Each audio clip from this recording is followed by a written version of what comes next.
পোনপ্ৰথমে সহচাপী যুৱ ঐক্য মঞ্চৰ সভাপতিৰ সৈতে সকলো বিভাগকে মই আন্তৰিক ধন্যবাদ জ্ঞাপন কৰিছোঁ।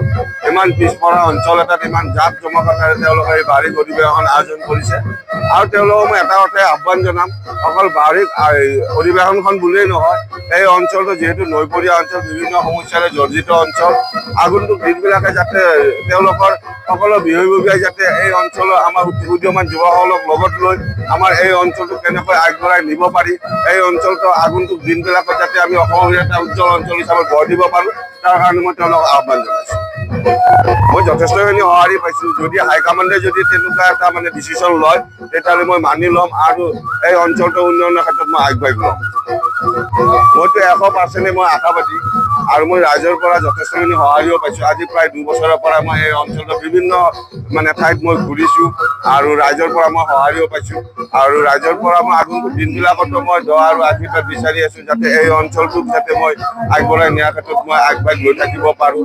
গতিকে হাইকমাণ্ডে যদি তেনেকুৱা এটা সিদ্ধান্ত লয়, তেতিয়া মই খুবেই আনন্দিত হ'ম।